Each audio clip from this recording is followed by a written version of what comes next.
Welcome back to Two More White Guys talking about Star Wars. I'm your host Josh, and this is my co-host AJ. And we're talking about clorians today.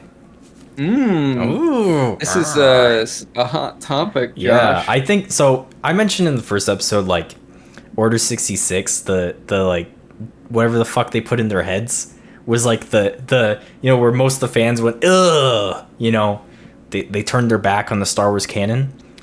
I take that back. I think metachlorians was more widely unaccepted. It definitely was not accepted. I think as a general, I think even like we rejected metachlorians. What do you mean by we? Like I did. like the prequel lovers, like the yeah, like you, Gen X, Gen Zs, whatever the fuck. Yeah, the younger fan base. Yeah, I mean, do you want to just explain what metachlorians are and how they're kind of brought up? Qui-Gon does the best, right? So they're like microscopic little life forms that live inside your body and interact with the Force, and they allow you to use the Force, right? I guess that. So if you have a higher metachlorian count, you're stronger with your connection to the Force. Is how George put it in there. Yeah, God Lord George Lucas. Yeah, put it in the script. I think like. So from what I've heard, what he was going to do in his sequel trilogy is explore metachlorians and the Force and stuff on a like micro level. Like I don't know how he would do it, but George Lucas is a freak, so he'd figure it out. I mean, you're not wrong. He definitely is a freak. So like, I think. He had something in mind where he wanted it to be more scientific than just, some spiritual thing. Which originally he had it be spiritual because, you're going with the fantasy base, and he's basing things off of Joseph Campbell and like the hero's journey and stuff. So, he created this inspirative culture of religion based cult. off all of the word is cult, by the way. Okay, but he based the Force off of all of the religions here in the real world, mostly I would say Taoism, and the Tao. I don't know how much you know about religious not cultures. A whole lot, but I know a little bit. So in I believe it's in Taoism. I'm not religious at all, so don't come for me. But correct us in the comments if we're wrong. Yeah. So in Taoism or I don't. It could be like Buddhism, a form of Buddhism. There's like the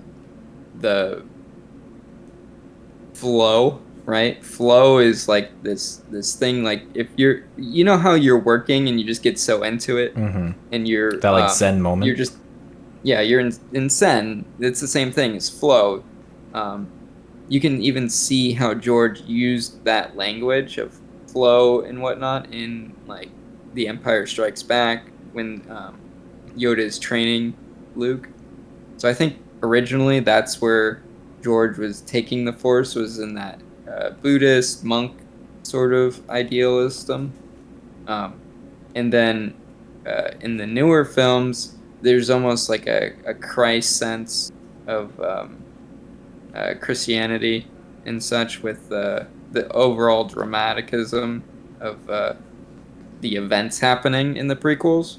But he also wanted to bring in that scientific microorganism sort of whatnot, I guess, with the midichlorians, but Yeah, so basically what you're saying is like the way, I mean, you could even relate it to how science has developed over the last, hundreds, thousands of years or whatever, to where, originally people thought these legions on my skin was Christ or whatever God, smiting me. But then it just turns out, it's just a parasite.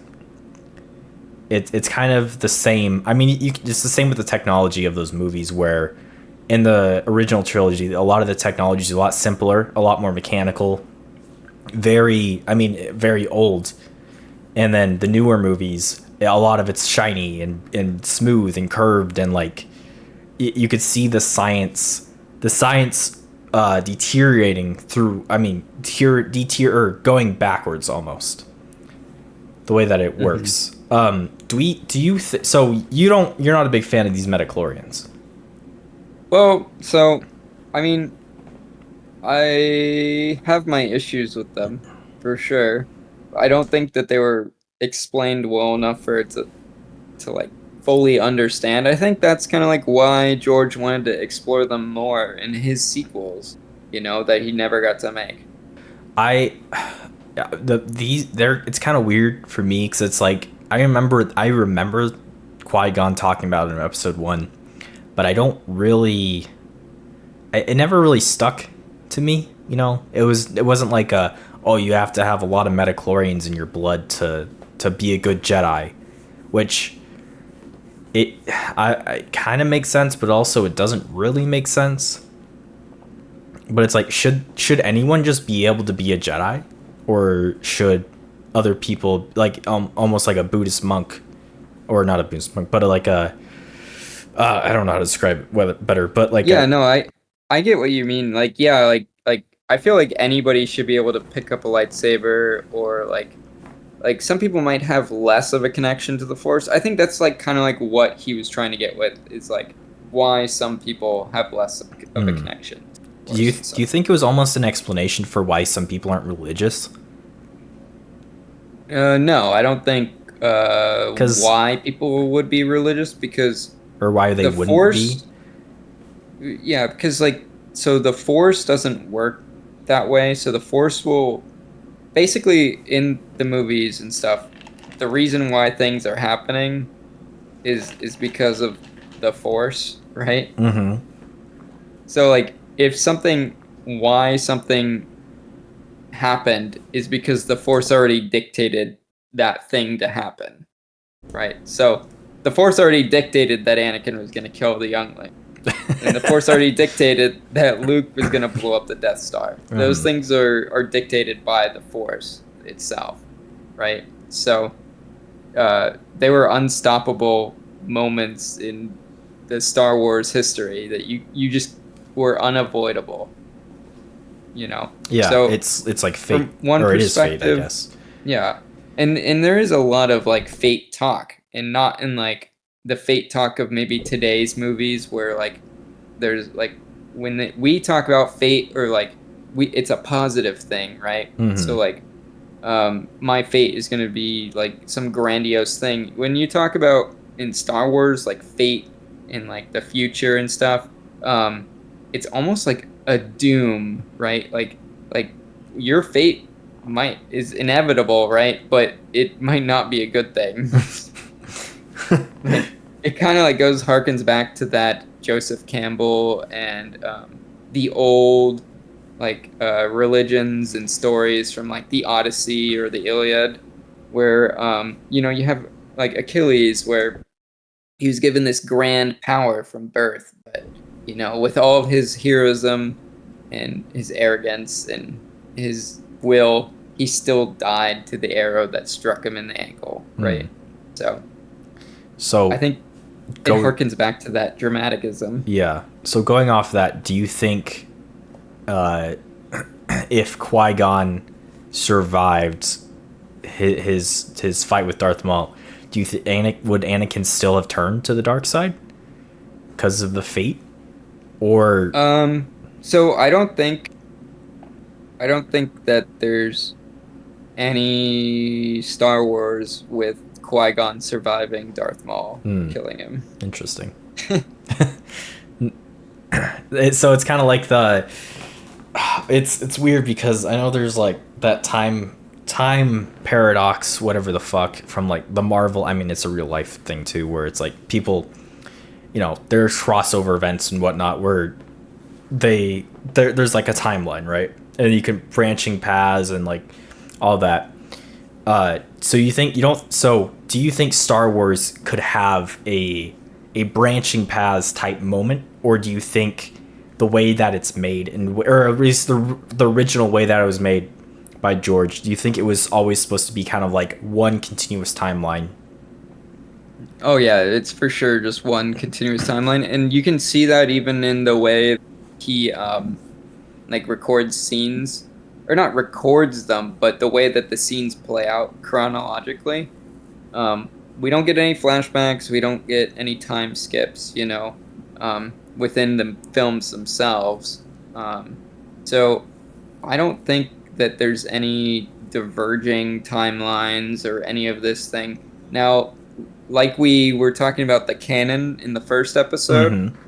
you have diverging timelines there, right? Where these different canons can go off into offshoots, right? Because like you have like video games like The Force Unleashed, where Starkiller is completely broken, Yeah, broken. completely And there's insane. some fans who are like, bring Starkiller into canon, bring Starkiller into canon, right? But you can't bring Starkiller into canon because he was never meant to be canon, right? But so there are branches within the lower tiers, but within the George Lucas tier of canon, there's no branching, there's no other way around it. And you can even listen to the way that they did choreography with I'm blanking on what his name is, but in the prequels, the guy who did the choreography for the fight scenes, Oh, he even yeah. he even describes like there are no other moves that any of these characters can take. Like this is the only way that the duel can happen. Right. I mean, So even down to the duels, you don't have any other way out. I know. Okay. I'll touch on that in a second. But so like the force, the way that it works is like you can kind of. If I remember right, they say that you can kind of see the future a little bit. I mean, that's why I think Anakin could see in his dreams like what was going to happen because he was so gifted or had so many metachlorians. But the way that I think Yoda described it in like episode 2 when he was talking to younglings, where it's like you have to just kind of feel where, let's say a blaster bolt's going to come towards you. You have to feel where the blaster bolt's going to shoot or going to hit, right? And that's you seeing the future. Now, going off that fact that these Jedi and the Sith, while they fight, they are seeing the move so far in the future that they kind of fight chaotically to almost swap that up, or like so that oh, I'm gonna go up hand, but actually I'm gonna go down. They'd still see that, but it's like they just kind of feel how they're gonna fight by not really thinking of how to fight. Do you think Qui-Gon knew that he was going to die when he was meditating in episode 1 in the red hallway, the red laser hallway? I don't know if he knew, because again, like the way that Yoda describes the future sight sort of deal is it's always based off of emotion, right? Mm-hmm. So whatever future that they're seeing might be different from another Jedi, okay. or because it's always based on one's own emotions, right? So when you're in the state of dueling, I don't think that you're meditating enough to look into the future while you're dueling, but you will be in a state of flow. Yeah. So I think you're still using the Force to do all that and whatnot. I don't think that Qui-Gon knew he was going to die. I don't think he foresaw that. I think he foresaw things about Anakin in the future where, because he was so attached to Anakin as the kid, that he saw himself in Anakin's future. I think he saw himself there. So I don't think he was expecting to die. Okay, interesting. I don't know. I kind of, the way I watched that movie, I think like 2 weeks ago or something like that. Mm-hmm. And I was half paying attention, to be honest, until that scene came up. But I was watching that scene. I was like, I don't know. Maybe he kind of like, you could kind of tell in a certain way that he knew, or at least he knew Obi-Wan would have to raise Anakin before. But he definitely like asks him. Yeah, so I don't know. He does ask him, but it's like, I don't know. Maybe he kind of knew. He could have. I don't know. That's a George Lucas That question. is a George Josh. Lucas question, isn't it? All right, when are we gonna get George on the podcast? I don't know. We'll have well. to put our plaid shirts on and call him over. The Jedi, the Gungans. The Goon. The Gungans. Dude, the way he says Gungan fucking cracks me the fuck up. Have you heard him like pronounce so many of the different it's like wordings? why He's like he says something so different from everybody else. He's like, this is how it's said. But why do they pronounce it differently in the movies then? From what I've heard is George is a people person, right? He likes to watch people do things. That's why they pronounce Leia and Han different ways, like 7 different ways. Leia. He just Hans, Han. What's his name? what the fuck is his name again? He just lets them say like names wrongly. Yeah, I that's think that's thing? the type of director he is. I think he's just like, okay. Because it kind of makes sense like a little bit because it's like, some dude from fucking Tatooine is not gonna know how to pronounce Gungan, so they might go Gungans. It's kind of like it's like a I don't fucking know the name of it, but it's like you're from the quote unquote South and I'm from the Northwest, so it's like we pronounce things differently than certain words we both pronounce differently. Yeah, we do. So you think it's something like that where it's kind of like the galaxy's so big, not everyone knows what this thing is called or how it's pronounced? I think George is just a weirdo. Or do you think George just didn't give a shit about how it was pronounced? I think he said, that'll cost too much to reshoot. Gungan. Let's move on to the next one. Yeah, Gungan. Wait a minute. We only got 1 minute of roll left. Oh well. Leave it in. I guess they're Gungans from now on. I really want the scene to be done this way. But Yeah. George, that'll be really hard to do. Why don't you think about it? You don't understand. Jar Jar's the key to all of it. Do we want to go talk about the Jar Jar theory? Sure we can. Yeah. Okay. Just Are you a Jar Jar theory-ist? So or are you an anti-Jar Jar theory? I originally, growing up, you hear this Jar Jar's the key to everything. Oh, he could be the Sith Lord. Look at this it's a martial arts, the drunken master martial arts style. Like, oh, you can kind of see it. But it's like rewatching the first movie, it doesn't really make sense. And I'm just trying to figure out putting my shoes in George's position. Let's say Jar Jar is supposed to be a Sith Lord and it gets revealed at the end or whatever. It's like, how does that really make sense? What would Jar Jar I don't know how Palpatine is obviously Senator whatever his name is obviously Palpatine.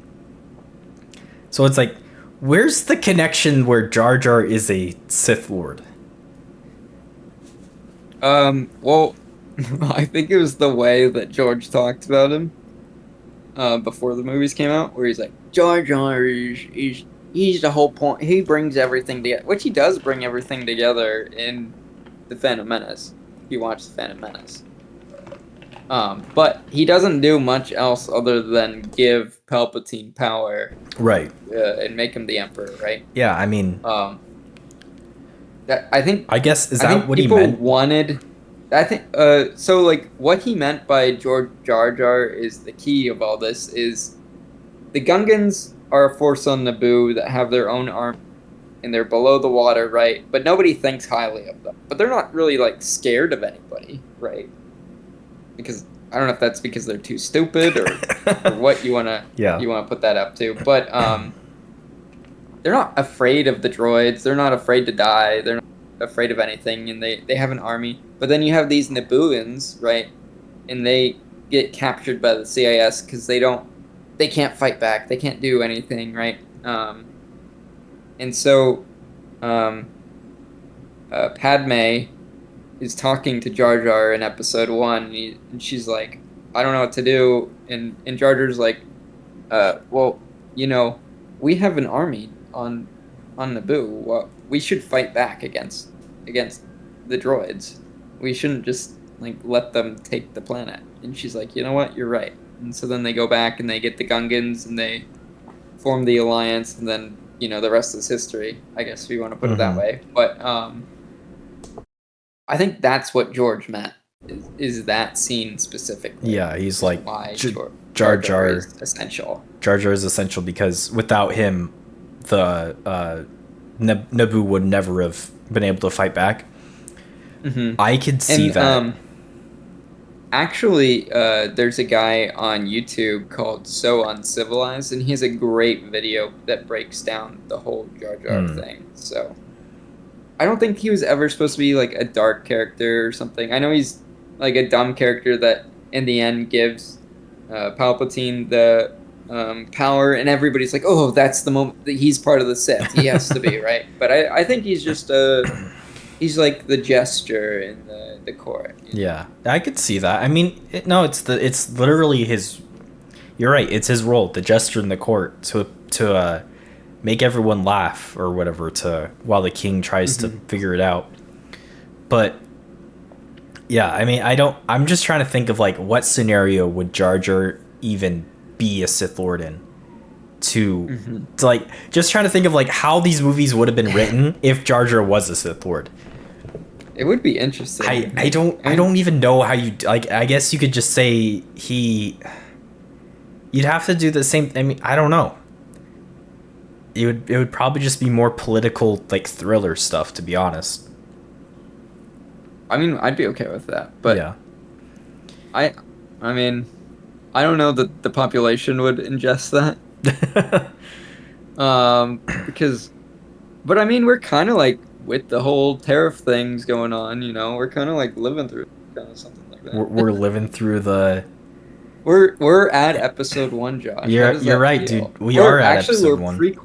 We're prequel episode 1. I think we're like. Well, I guess we are. You think we are? Do you think China would China be the trade federation? Hey, buddy, I got some bad news. Well. I don't think that America is. I don't know about that one, buddy. I got some bad news for you. I think the Republic is still the Republic. Yeah, I don't know about that. I think the Republic's the EU. The European Union would be the Republic. I don't know. I don't think so. Okay, it's probably from what I'm watching.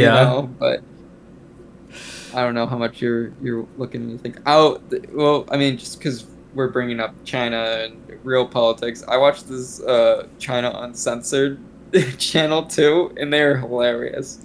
That's where I get all my China news from. Oh, it's not Star Wars based. It's actual news. No, but he makes pop culture references all the time. So he's great. Quago Squeeze Bag shot up a Chinese embassy today. Hey, that sounds like him. What do you?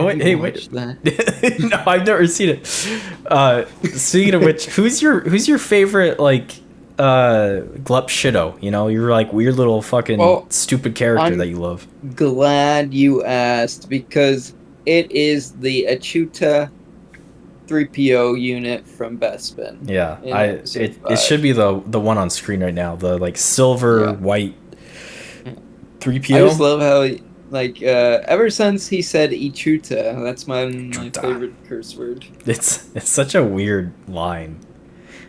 Is it like how rude? Is it a racist word to droids? No. So it means f off and Hutnese. Oh, I believe. So, that's funny. I mean, but in different scenarios, it means different things. But that's the generalization. But that's like equivalent. That's pretty funny. So my favorite's Dexter Jester. Hell yeah. Whatever his name. I have a little toy of him on my desk. That's where I got the idea for the toys with our little mouths. I was like, oh, what if we just did our Star Wars toys? It's pretty cool, actually. I got a few Star Wars little knickknacks when I was in Japan. I got one of the hologram guys. The hologram guys? Yeah, so they had they have gotcha machines, right? Yeah. And I got one of the hologram guys from the chess scene. Oh, You know, okay. how they play chess on the Yeah. table on the Oh, yeah, yeah. Falcon. Those guys. Okay, that's pretty cool. Yeah. They used to have those like what like 2 inch tall hologram dudes. Mm-hmm. I don't know what they came in. It came with some type of Star Wars toy. I think it was like I honestly can't remember. It was like some weird. I maybe it was supposed to try to be like a board game, kind of like that chess game. But I used to have a bunch of them. They're like the red and blue ones. Back in episode 3 came out when all the toys were going crazy. Okay, so we've kind of gone over a lot of I mean the metachlorians and like whatnot, but should we talk about okay, actually, this kind of brings up on the topic of the Ichuda guy. Do you like the Bespin changes in episode 5 I don't think I have any issues with them. with the I actually don't notice a lot of them. I really? mean, I do notice like when they'll change like the backgrounds and Hmm. stuff, but not really any like. I don't think I had any issues with any of the scenes. Interesting. I the one Unless you have a list of scenes that they've changed in the breakdown. I Because do. Do I? Yeah. okay. I mean that thing I have is I there's some that bother me, and the Bespin is one of them. I know a lot of people it doesn't really matter to them, but like the there's I have two main issues with it. One, the rotoscoping is fucking done horribly on like Carrie Fisher and Han Solo in those scenes, and it drives me insane. And two, I don't think Cloud City should look pretty. I don't know how to because it's supposed to be a mining settlement, right? Like they mine fucking I don't mind it hydrogen. look it because it has like an aesthetic of like prettiness, I guess. I guess. I don't know. It always kind of like the way I thought of how, Cloud City growing up was it was like this big orbiting space station almost with just like clouds surrounding it. You know, it was like that one Hmm. space station. So seeing that like backdrop area just kind of like changes the way that I'm thinking about it. And I don't know. It Cloud City to me Uh, feels is supposed to be feel like it's so or supposed to feel really small to me. yeah. No, I kind of understand where you're coming from, but also think like if like big oil companies built their own like little sky city sort of thing in I mean, space. oh, in space. Yeah. Yeah, I mean they do Like build think their how own like like clean towns. and awesome it would look. I don't I mean it would look clean, but Yeah. they do So build I like think their own that's towns, but it's kind of like that like one area and then there's nothing around it except for oil fields. yeah. Also, I don't know if you've ever played the Air Fortress games, but those like little uh, spaceship things that hold all the life and stuff kind of look like Bespin I have not. No. Cloud City ports, What's this game and called? it's called Air Fortress. And I think that they needed to avoid copyright thing. Oh. That would be pretty funny. But yeah, it was an old Nintendo game. It was called Oh, Air was Fortress that the with game where all you like shoot HAL. you drive the plane around and you kind of shoot front? Like yeah, okay, Yeah. yeah, I've played that. I've played probably a billion Did other I show clones it of to that you? game. No, I think I've seen Okay. or played. I mean, there's tons of those like clones out there. I love that game. So I've definitely seen a couple of them. Okay, AJ, Mm-hmm. what is your well, okay? So we're gonna try a new segment at the end of our episodes, talking about fan films because we wanna reach out back to the community. You know, get some get some love going on. What would you Mm-hmm. consider this week's fan film of yours to be? This week's fan film.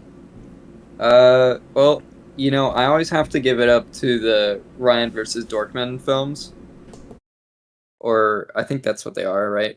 Uh, Ryan versus 'Cause they're just Dorkman. so it's gonna be the YouTube video. So it's RVD2, Ryan versus Dorkman 2. And I Okay. think that this Ah. these guys created some of the most like Star Wars aesthetic, like hardworking fan films that I've seen without like making it totally Star Wars, right? Hmm. They even go in and composite things over text to have the Star Wars text over it, over like control panels and stuff. And their behind the scenes videos are Oh, insane. these like classic lightsaber fights where they kind of like fight in a factory Yeah, or whatever. Yeah, okay. I I know think what you're they're just talking about. Yeah, really well done. I mean these are old. Fucking 16 years ago, dude. Hell, but if it's good, it's I good. mean it is good. It's really well done. I think my fan film of the week. I watched this on Monday. I think it just kind of popped up in my feed. I'm a big Lego fan. So when I saw Okay. The Mandalorian but better Lego Blender animation, it was just a retelling of season 3 of Mandalorian, but it was like kind of made in that Lego comedy form. Do they have the grunts The grunts? What do you mean by the grunts? like in the old Lego games? How they used to Oh like no, no, and grunt. they used voice acting. They have voice acting, Okay. but no, it's really well done. It must have taken them a long ass time. Okay. I'll have to check that out. Yeah, I'd suggest checking that guy out. It's Okay. The Mandalorian but better Lego Blender animation by Brick Sane. Oh yeah. All right. It's very cool. Well, thanks for listening. Thanks for watching. Episode 3 of Two More White Guys Talk About Star Wars. Hell yeah. Catch us probably next week, and we'll be talking about something else. I don't know what, but We'll figure it we'll out. figure it out in the Probably meantime. Star Wars again. Yeah, you know what? It's probably going to be Star Wars again. All right. Catch you on the flip side. Sayonara.